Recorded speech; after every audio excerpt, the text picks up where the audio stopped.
Oh my goodness. That's the most I can do. Ah. You're just lifting the mini G-Wagon. Yeah, seriously, bro. Oh my goodness. That looked like a fake cars to me. You know what I mean? It doesn't look real. It doesn't look like real. We'll put you in that tiny little rear section in the back. Oh my goodness. That's where we put Marcos. Oh my gosh, look at this. That's adorable. That's crazy, man. Do you even know what this is? Van. Just van. I find this so fascinating here in Japan. So definitely in the US, like we have legal laws on like how high and low our heads and taillight placement is allowed to be just for safety and whatnot.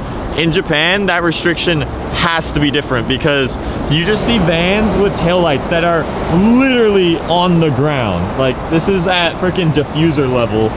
And that's just where they exist on this thing. And it's on 4-lug one-piece crowns. I didn't know that was a thing, but apparently it is. It is. That's funny. I only know about these because of Forza, but I found my first Peugeot RCZ. It's left-hand drive and it's manual. So you think this is imported? Yeah. Yeah, most likely. Dude, it looks like it'd be a mid-engine car, but it's front engine, right? Kind of like a Del Sol, same situation. It is. It's kind of a goofy car, but it's not like, I think it looks cool. Are these front-wheel drive? I don't know. They look like a front-wheel drive car. I don't know anything about them, but this is cool.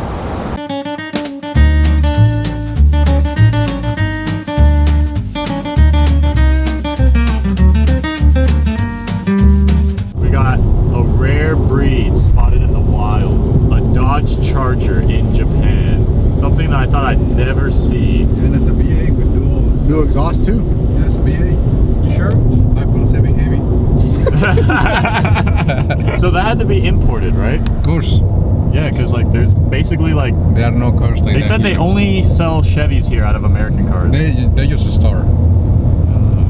Where are we?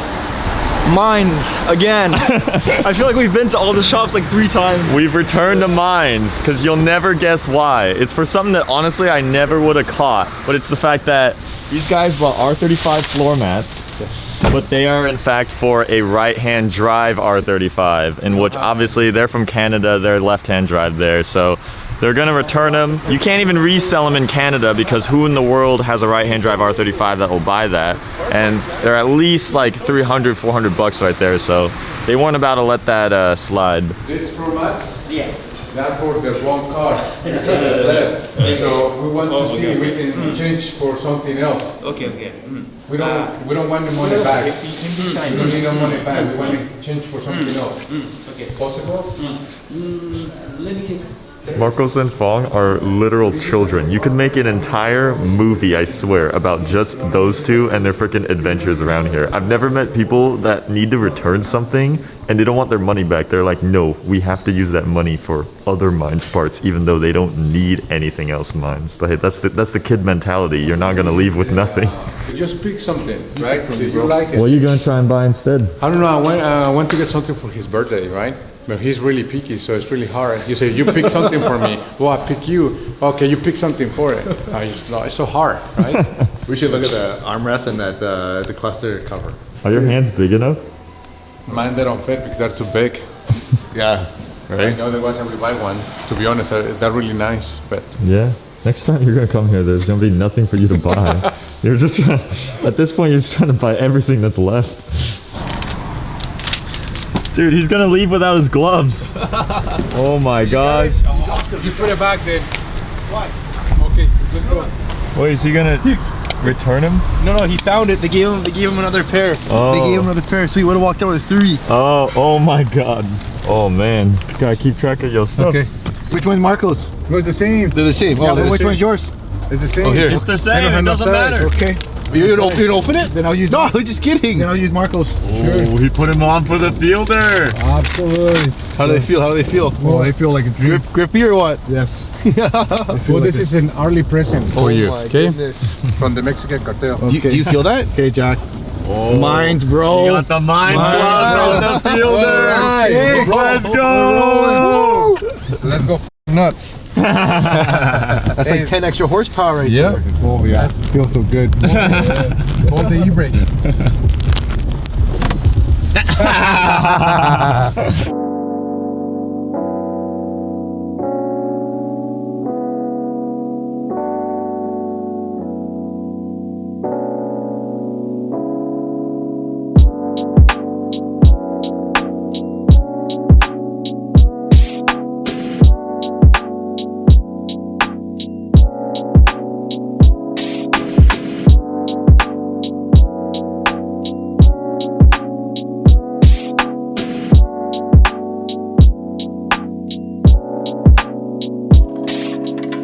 Huh?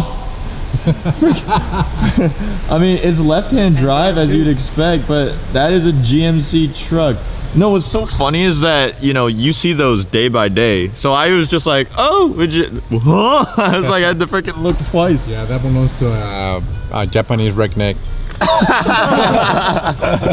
We're once again wild underground Tokyo Drift car meet hunting. If you guys ever want to know how big the Mini has evolved over the years, check it out next to a modern one. They told me I would never see one here. They told me it was impossible.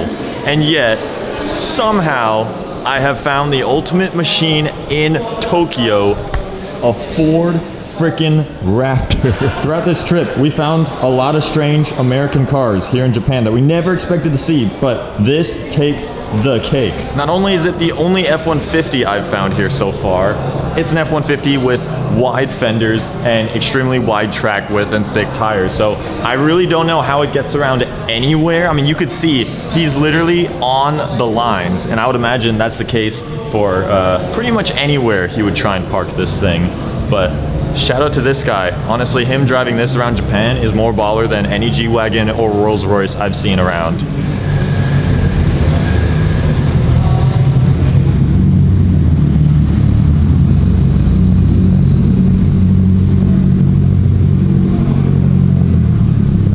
This S14 right in front of me represents everything that I love about Japan. First of all, the paint, immaculate. The execution of everything, flawless. Now, the strategy, he's clearly going for a style of something that I'd want to say is very similar almost to lowriders. The kind of style of the emits mixed in with the two-tone paint job, especially the detail. He has this back here, which has all been painted on. I mean, this thing's not wrapped at all.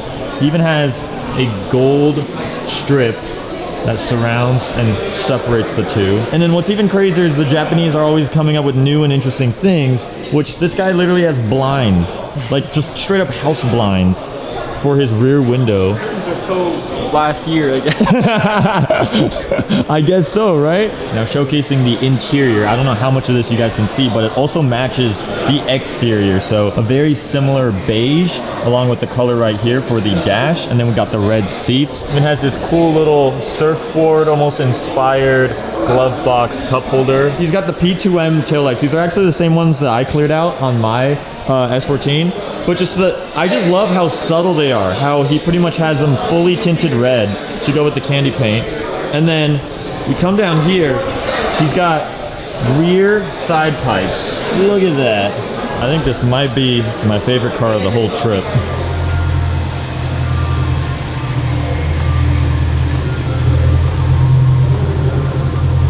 I've come to a consensus while being here that instead of spending 150 grand and getting one of these, why don't you save 100 grand and build one of these, which is essentially the same thing, just minus the GTR badge and the all-wheel drive and the RB26, but it's very similar. And honestly, I now find these so much cooler to spot around because people aren't afraid to cut into them, to touch them, to modify them, because they aren't the holy grail car. And if anything, you actually see way too many of those since everyone's been buying them around Japan. So all I'm saying is that if I were to embark on an R34 build, I think I'd save my money and build up something kind of like this.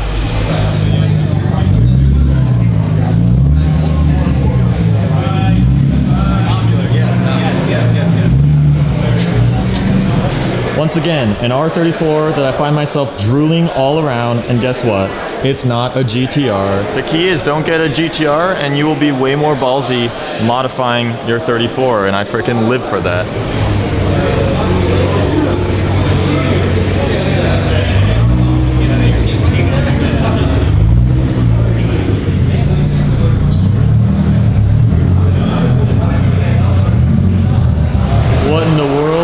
only selected the wood color option in Forza Horizon. Dude, it's literally full wood E30, tandem body kit, TEs, and wait for it, Honda K24 swap motor in there. It looks like it belongs. It literally like fits perfectly, and it just looks at home in this thing. At least now it's reliable. It's reliable, and it's probably fast. Oh yeah. Really fast. BMW builds here are definitely scarce in comparison to everywhere else. I'm used to seeing BMWs all the time, but they're not as common in Japan as you would think.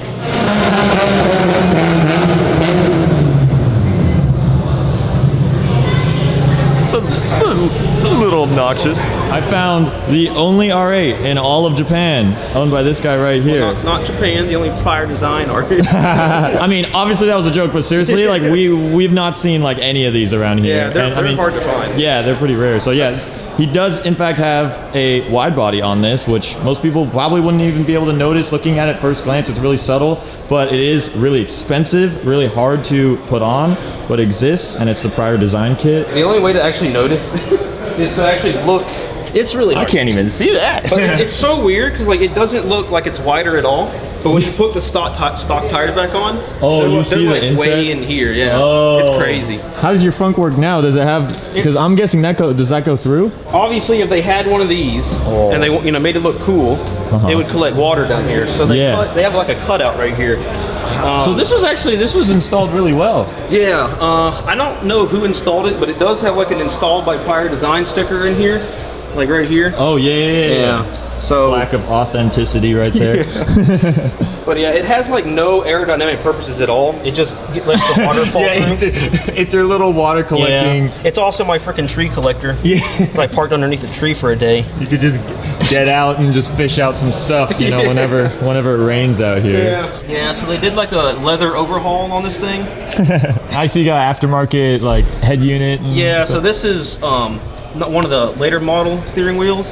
Oh yeah. That's sweet. And extra they suede. they changed the color of the seats.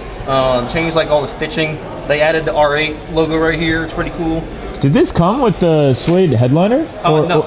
Did they do that? Yeah. So like all this was changed. Yeah, all this leather on the door panels was changed, and all the leather over here, all this Alcantara there.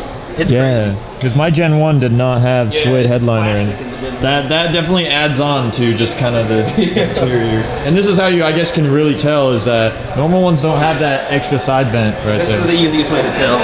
Yeah. Yeah, you can see where it's cut and zip tied. Whoa. Sounds like a lion.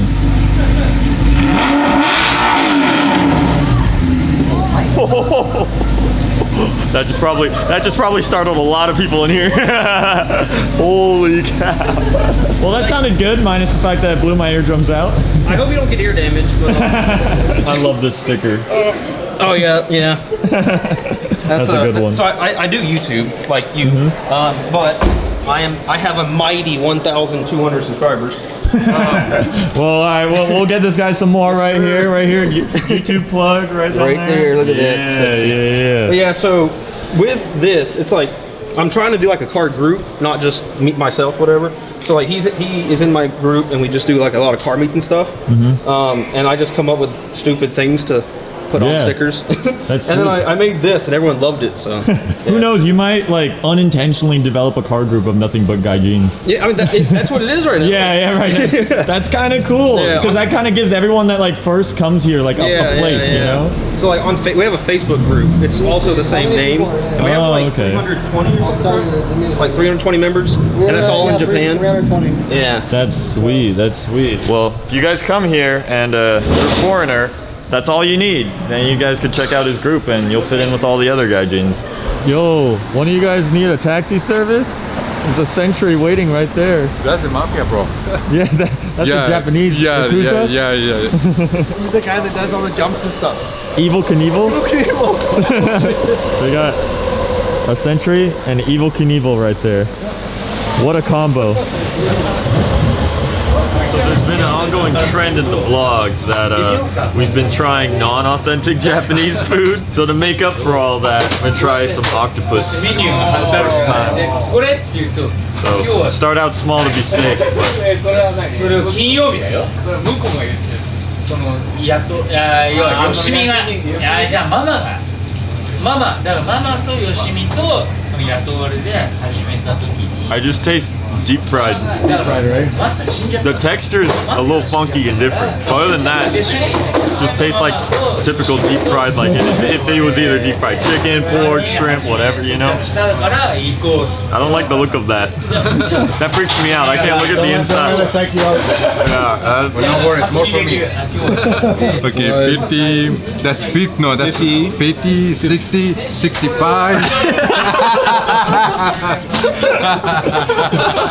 wait a minute. that doesn't look like the right currency. Yeah. I don't want it a little. It's okay. I got one. Okay. Oh, 6. We should actually give that to like what is this? The most international bill. Got 3 currencies. Let me give you my peso. Oh, it's in the car, man.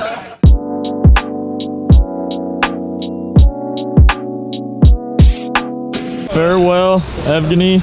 We are saying goodbye. You're staying one extra day here in Japan. We already out of here, so you're gonna take the train back? I guess. Don't have any options. Good luck with that. We've made it back. Time to say so long to everyone here. Everyone, go subscribe to Huang's channel. I'll have it in the description. He also filmed pretty much the behind the scenes and pretty much everything else from his POV of the trip. Go follow Rico for his cool cars and that he bought all the parts for. I don't know if you want people following you. I don't know if I'm just here. his account's private, so I don't know. But anyways, farewell. All right, thanks, all Jack. of y'all. Thank Solid you, Jack. trip. Appreciate it. Yeah.